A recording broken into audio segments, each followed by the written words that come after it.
Ang pinto ng bangko ay bumukas ng 12:00 ng tanghali at pumasok si Jimuel Pacquiao na kailangan ng emergency cash withdrawal na 5,000 piso para sa medical emergency ng kaibigan niya. Simple transaction lang, routine procedure na ginagawa niya monthly. Pero ang nangyari sa loob ng 3 minuto ay magbabago sa lahat. Si Maria Santos, ang bank teller na naka-assign sa counter 3, ay tumingin sa screen, nag-type ng ilang commands, at walang expression na sinabi, "Sir, denied ang withdrawal request ninyo. Insufficient documentation." Ang dahilan ay absurd, 5,000 piso lang, at regular client si Jimuel ng bangkong ito. Pero ang mas nakakagulat, exactly 30 minutes earlier, ang parehong teller na ito ay nag-approve ng 10 milyong piso withdrawal para kay Eman Bacosa. Walang tanong, walang delay, walang additional requirements. Ang discrimination ay blatant, ang favoritism ay obvious, at ang consequences ay magiging life-changing para sa lahat ng involved. Ang nangyari sa loob ng bangko noon araw na iyon ay hindi simpleng banking error o miscommunication. Ito ay deliberate act ng preferential treatment na may malalim na dahilan. Si Karen, na 3 taon nang nagtatrabaho sa branch na ito, ay may personal connection kay Eman na hindi alam ng management. Ang connection na ito, combined with personal bias against the Pacquiao family dahil sa mga issues na nakita niya sa social media, ay nag-cloud sa professional judgment niya. Ang result ay isang transaction na violating multiple banking protocols at ethical standards. Pero ang hindi niya alam, may security cameras na nag-record ng lahat. May internal audit system na nag-flag ng suspicious activity at may branch manager na eagle-eyed sa discrepancies. Ang perfect storm ng consequences ay paparating na. Komento kung saan ka nanonood ngayon, saang lungsod ka. Gusto naming malaman kung nasaan ang aming mga taga-suporta at huwag kalimutang mag-subscribe para sa mas maraming kwentong eksklusibo tungkol sa mga sikat na personalidad. Bumalik tayo sa eksaktong moment ng denial. Si Jimuel ay nakatayo sa counter, ang frustration ay halata sa mukha. "Excuse me, ano ang insufficient documentation?" Tanong niya, trying to keep calm. "Ang withdrawal ko ay 5,000 lang. Regular account ko to. 3 taon na akong client dito. Ano pang kailangan kong ipakita?" Ang logic ng argument niya ay sound, pero si Karen ay deadpan lang, walang emotion, walang empathy. "Sir, policy ng bank," sagot ni Karen. Ang tono niya ay dismissive. "Kailangan ng additional ID and proof of transaction purpose for amounts exceeding 5,000 pesos. Ang explanation ay obviously scripted, pero ang problema, ang amount ni Jimuel ay exactly 5,000, hindi exceeding. Ang technicality na ginagamit ni Karen ay questionable at convenient. "But it's exactly 5,000, not exceeding," point out ni Jimuel. Ang patience niya ay unti-unting nawawala. "At bakit hindi ninyo hiningi yan sa ibang clients? Nakita ko yung lalaking lumabas kanina na nag-withdraw ng malaki. Walang ganyang requirements sa kanya." Ang observation na ito ay accurate. Si Jimuel ay nakita si Eman na lumabas ng branch 30 minutes ago, obviously satisfied with his successful transaction. Ang mention ni Jimuel about the other client ay nag-trigger ng visible discomfort kay Karen. Nag-shift ang posture niya, nag-avoid ng eye contact. "Sir, hindi ko po pwedeng i-discuss ang transactions ng ibang clients. Confidentiality policy po." Ang deflection ay professional sounding pero obviously ay evasion tactic. Sa likod ni Karen, ang branch manager na si Mr. Roberto Diaz ay nakarinig ng escalating conversation. Lumabas siya ng office niya at lumapit sa counter. "May problema ba?" Tanong niya, tumingin siya kay Karen at kay Jimuel alternately. Ang presence ng authority figure ay dapat sana nag-calm ng situation, pero it actually made things worse. "Sir, itong client ay nag-request ng 5,000 withdrawal pero denied dahil insufficient documentation," explained ni Karen, maintaining her professional facade. Pero ang nervousness ay subtle pero nandyan. Si Mr. Diaz ay tumingin sa screen, nag-review ng transaction details, at ang expression sa mukha niya ay nag-shift from neutral to concerned. "Karen, bakit denied?" Tanong ni Mr. Diaz. Ang tono niya ay measured pero may authority. "Ang amount ay within standard withdrawal limit. Ang account ay active at good standing. Ano ang specific documentation na kulang?" Ang questioning ay showing na may red flags na nakita ang manager. Nag-stutter si Karen. Sir, kasi akala ko may policy tayo na hindi niya natapos ang sentence. Si Mr. Diaz ay nag-raise ng kamay.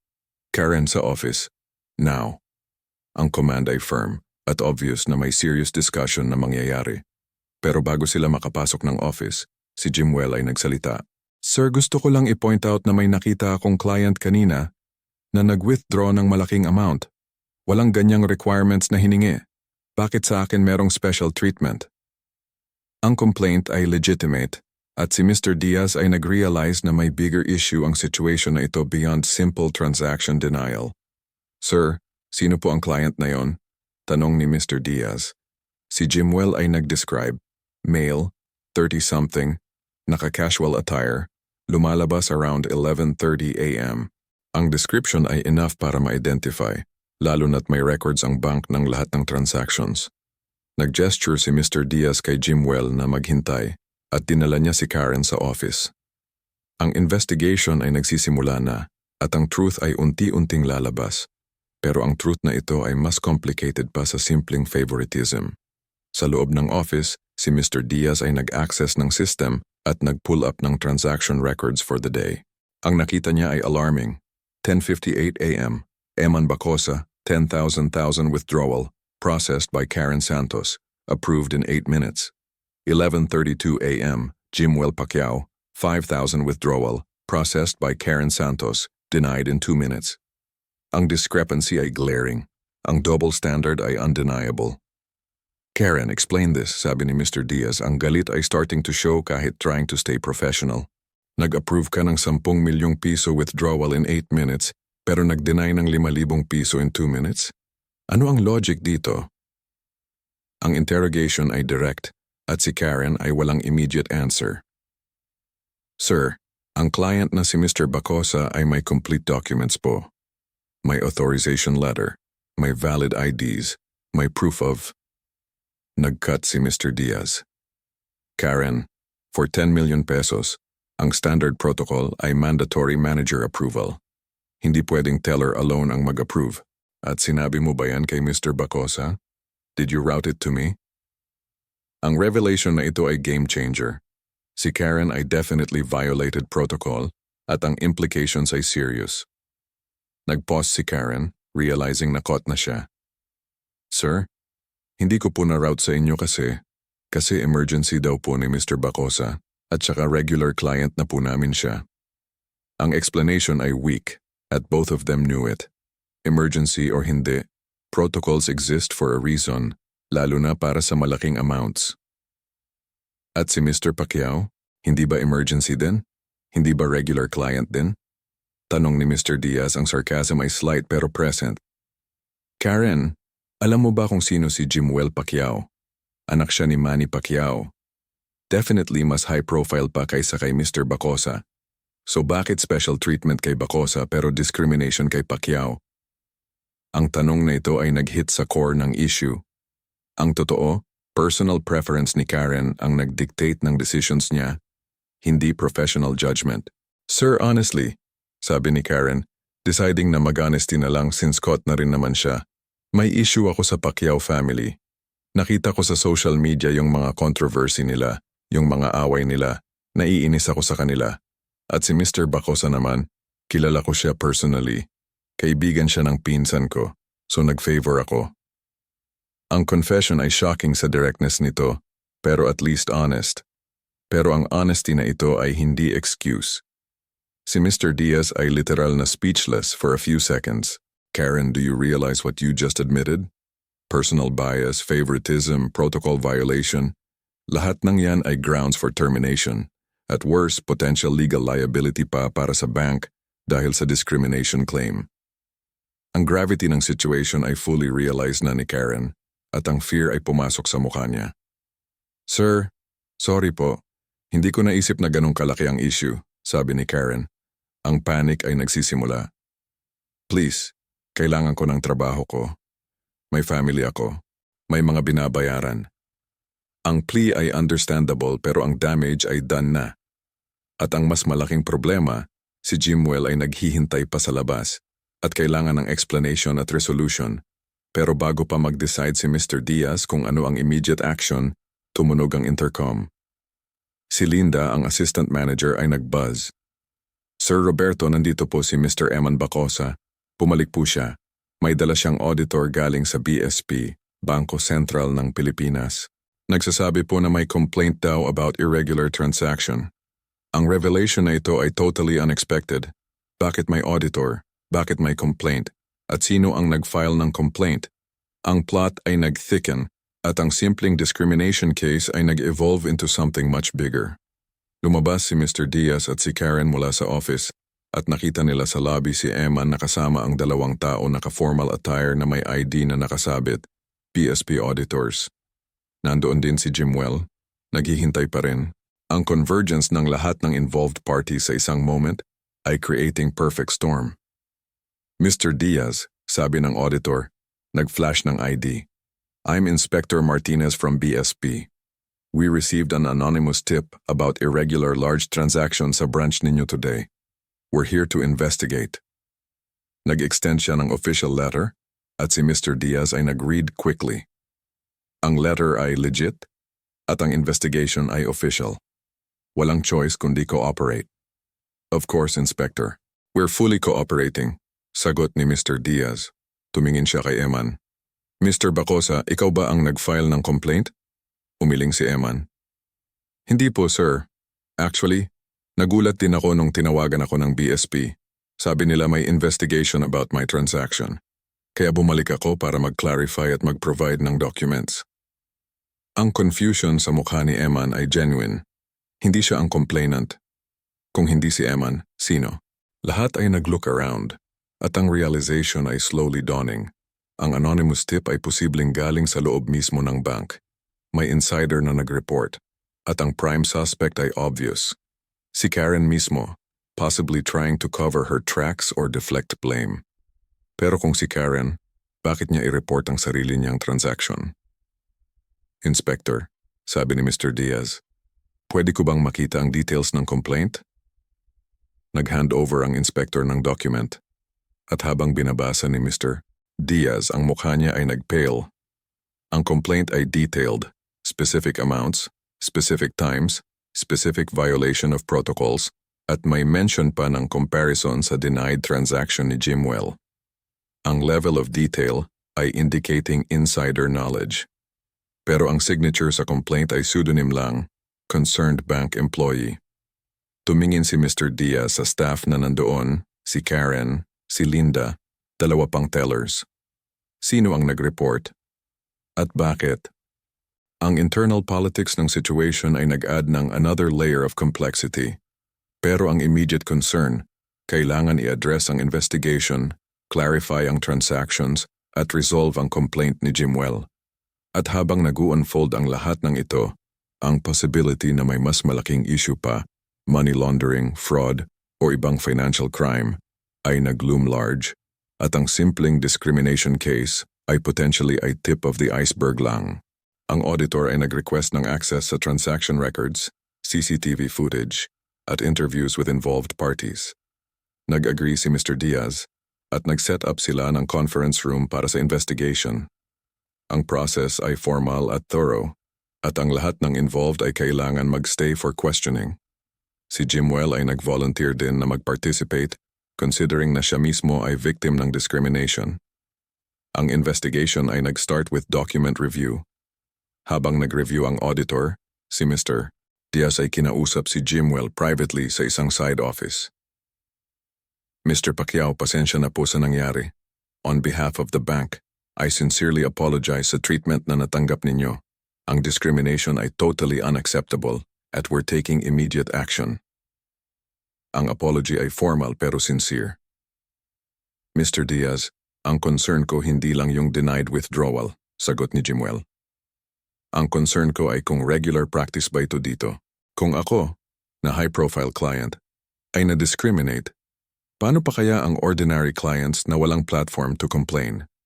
Ilan pang mga tao ang na-treat unfairly dahil sa personal biases ng staff? Ang point ni Jimuel ay valid at thought-provoking. Ang issue ay, Systemic, hindi isolated incident lang. Tumango si Mr. Diaz. You're absolutely right. At yan exactly ang re-resolbahin namin. Mag-conduct kami ng full internal audit, review ng lahat ng transactions ni Karen for the past months, training for all staff about bias at discrimination, at strengthening ng protocols para hindi na maulit. Ang commitments ay comprehensive, pero ang tanong, genuine ba or damage control lang? Sa conference room, ang auditor ay natapos na ang initial review. Tinawag nila ang lahat for a meeting.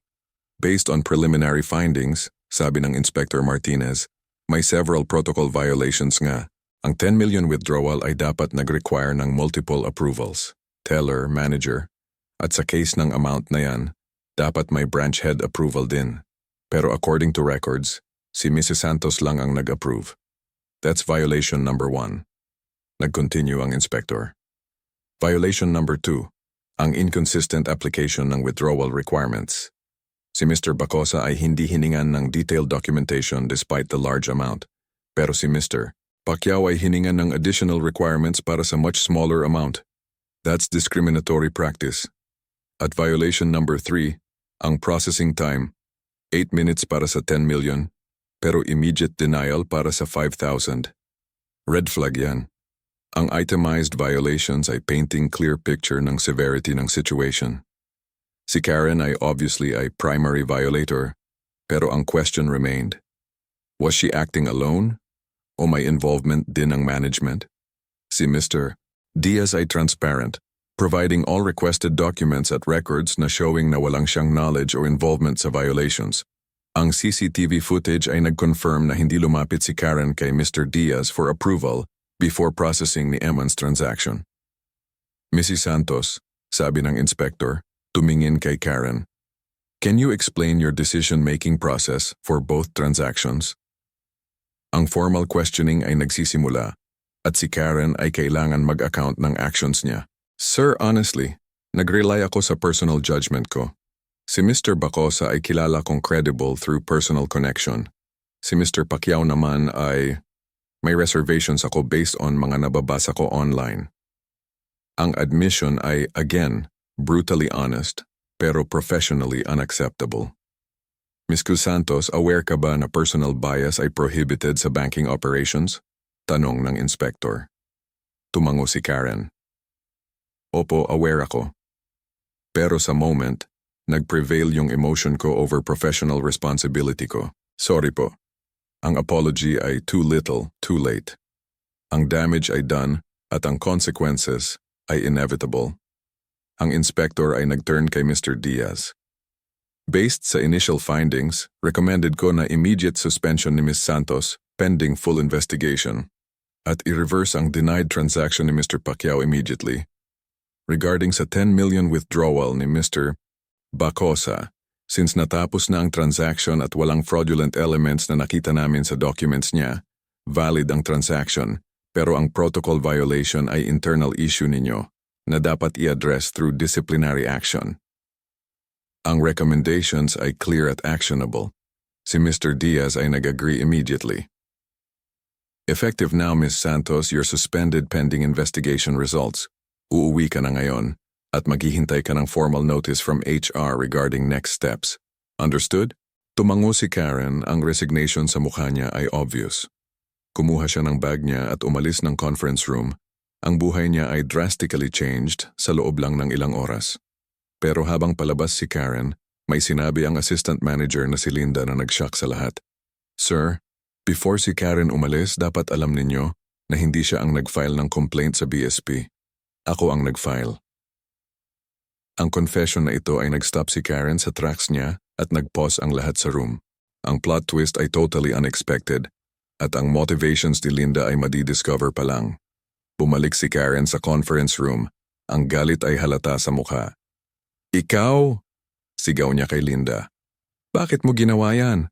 Anong problema mo sa akin? Ang confrontation ay heated immediately at si Mr. Diaz ay nag-intervene. Linda, explain. Bakit mo ginawa yon? Ang tanong ay firm, demanding transparency. Huminga ng malalim si Linda. Sir, dahil tama lang. Nakita ko ang ginawa ni Karen. Nakita ko kung paano niya na-violate ang protocols. Nakita ko ang discrimination kay Mr. Pacquiao. At alam kong kung hindi ako mag-report, tatakpan lang natin lahat at magpapatuloy lang ang ganyang practices. I did what was right, kahit alam kong makakasama sa akin politically dito sa branch. Ang principled stand ni Linda ay admirable, pero risky. Whistleblowers ay often ostracized. Ang inspector ay interested sa confession ni Linda. Miss Linda, may documentation ka ba ng observations mo? May evidence ka ba besides ang transaction records? Tumango si Linda. Opo, sir. May notes ako ng previous questionable transactions ni Karen na napansin ko over the past months. Hindi ko lang dati nire-report kasi wala akong solid proof. Pero ngayon, sobrang obvious na ng violation. Nag-provide siya ng folder na may detailed notes, dates, amounts, clients, discrepancies. Ang thoroughness ni Linda ay showing dedication to integrity. Si Mr. Diaz ay nag-review ng notes at ang revelation ay disturbing. Ito ay hindi first time ni Karen na nag-show ng favoritism. May pattern ng preferential treatment sa specific clients, usually yung mga kakilala niya personally, at mas stringent requirements sa clients na hindi niya kilala or dislike based on whatever reason. Ang systemic nature ng problem ay worse than initially thought. Karen, sabi ng inspector, based sa findings na ito, ang case mo ay mas serious pa sa isolated incident. Ito ay pattern of discriminatory behavior. Ang consequence nito ay hindi lang suspension. This is grounds for termination at possible legal action from affected clients. Ang pronouncement ay final sounding at si Karen ay nag-break down, crying openly. Please, sir, sabi ni Karen through tears. I need this job. May sakit ang tatay ko. May tuition ng kapatid ko. Pamilyado ako. Please give me another chance. Ang desperation ay real, pero ang violations ay too serious to overlook. Si Mr. Diaz ay obviously sympathetic sa personal circumstances ni Karen, pero ang professional responsibility ay clear. Karen, I understand your situation, sabi ni Mr. Diaz. Ang tone niya ay softer now. Pero ang ginawa mo ay serious breach ng ethics at protocols. I can't ignore that. Ang best na pwede kong gawin ay i-recommend na ang termination ay without prejudice, meaning hindi mo dadalhin ang black mark permanently sa record mo, making it easier for you to find another job. Pero dito sa bangko hindi ka na pwedeng magtrabaho. Ang decision ay painful pero necessary. Ang crying ni Karen ay tumigil gradually, replaced by resignation. Umalis siya ng conference room at ng building, ang career niya sa banking ay over. Pero ang story ay hindi pa tapos. Dahil ang consequences ay cascading pa rin at ang lessons na matututunan ng organization ay pa-define ng future policies nila. Bumalik ang focus kay Jimuel. Si Mr. Diaz personally processed ang withdrawal niya, apologizing profusely. Mr. Pacquiao, eto na po ang 5,000 piso ninyo. At bilang gesture of apology, waived namin ang lahat ng fees ninyo for the next 6 months. At we're giving you priority client status sa branch natin. Sorry talaga. Tinanggap ni Jimuel ang money at ang apology, pero nag-comment pa rin. Mr. Diaz, I appreciate the apology at ang actions na ginawa ninyo. Pero ang mas importante, make sure na matuto ang buong organization from this.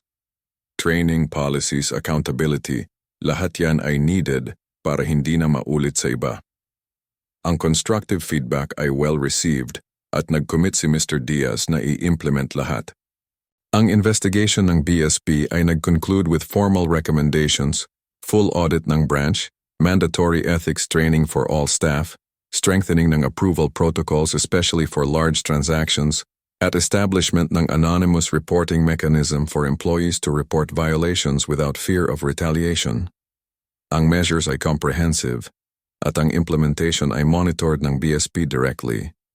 Si Linda, ang whistleblower, ay nag-receive ng commendation from the inspector.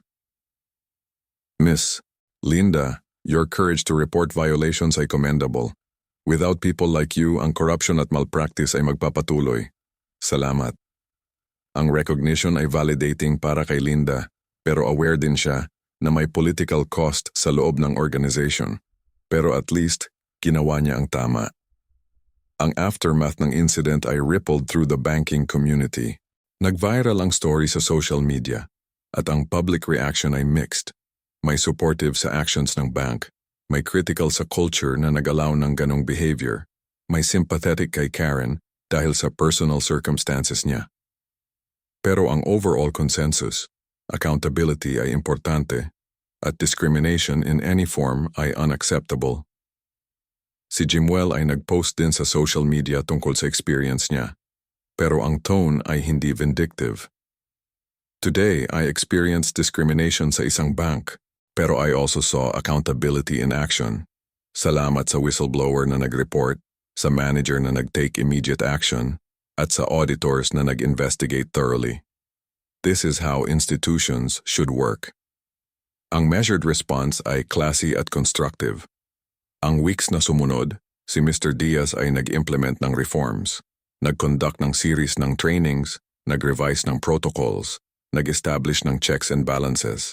Ang culture ng branch ay gradually nag-shift towards more fairness at transparency. Hindi overnight change pero steady progress. Isang buwan after the incident, si Jimuel ay bumalik sa bank para sa routine transaction.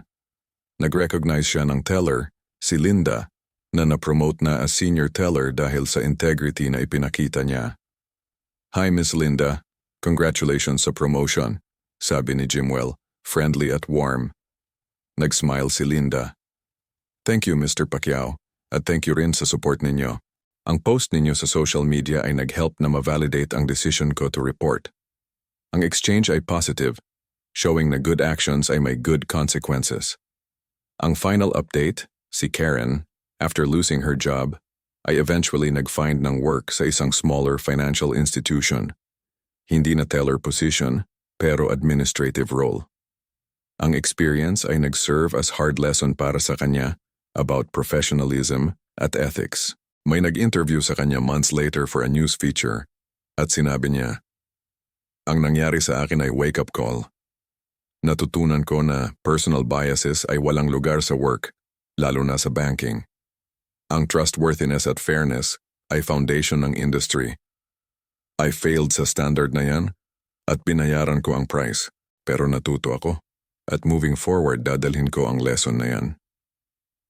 Si Eman, ang client na nag-withdraw ng 10 million, ay nag-release din ng statement clarifying na walang involvement siya sa protocol violations. Ang transaction niya ay legitimate business need at complete naman ang documents niya. Nagpasalamat lang siya na na-process pero nag-express din ng concern about the protocol violations. "I didn't know na may violations pala. Kung alam ko, I would have insisted na sundin ang proper protocols. Moving forward, I'll be more aware." Ang responsible statement ay nag-clear ng air about his involvement. Ang management ng bank ay nag-release ng official statement. "We acknowledge ang incident na nangyari at we take full responsibility. Ang actions na ginawa namin, suspension, termination, implementation ng reforms, ay reflection ng commitment namin sa fairness at integrity. We thank Mr. Pacquiao for bringing this to our attention, and we thank our employee who had the courage to report. We commit to continuous improvement para mas maserve namin ng better ang lahat ng clients natin." Ang statement ay professional at accountable. Ang story na ito, na nagsimula sa simple withdrawal denial, ay nag-expose ng deeper issues about discrimination, favoritism, at institutional accountability. Ang resolution ay hindi perfect. May nawalan ng trabaho, may nasaktan, may nag-struggle. Pero ang lessons ay valuable. Fairness ay non-negotiable. Protocols exist for good reasons. Whistleblowers ay dapat protected at celebrated. At accountability ay foundation ng trust. Para kay Jimuel, ang experience ay eye-opening. Na-realize niya na kahit sikat ka, kahit anak ka ng legend, hindi ka immune sa discrimination. Pero na-realize din niya na ang voice niya ay may power. Power to expose wrongdoing. Power to effect change. Power to inspire others to speak up. Ang responsibility na kaakibat ng platform niya ay hindi dapat i-take for granted. Para sa banking industry, ang incident ay case study. Nag-circulate ang story sa training programs, nag-discuss sa conferences, nag-analyze sa business schools. Ang question, how do institutions prevent bias? How do they create culture of fairness? How do they balance efficiency with protocol compliance? Ang answers ay evolving, pero ang conversation ay important. At para sa lahat ng involved, si Linda na nag-report, si Mr. Diaz na nag-act decisively, si Inspector Martinez na nag-investigate thoroughly, si Karen na natuto ng hard way, si Eman na naging inadvertent part ng story, at si Jimuel na naging victim pero also catalyst ng reform. Ang shared experience ay bonding them to a moment in time when integrity triumphed over convenience, when fairness defeated favoritism, when accountability proved to be more valuable than loyalty to bad practices. Ang legacy ng bank teller incident, as it came to be known, ay lasting. Naging reference point ang story whenever discussions about workplace ethics arise. Naging inspiration ang actions ni Linda para sa aspiring whistleblowers. Naging cautionary tale ang fall ni Karen para sa mga taong tempted to let personal feelings dictate professional decisions. At naging affirmation ang response ng bank management na kahit may cost, doing the right thing ay always worth it. Kung naantig ka sa kwentong ito tungkol sa paninindigan at integridad, mag-iwan ng comment. Share your thoughts about workplace ethics at discrimination. At huwag kalimutang mag-subscribe para sa mas maraming inspiring at thought-provoking na kwento.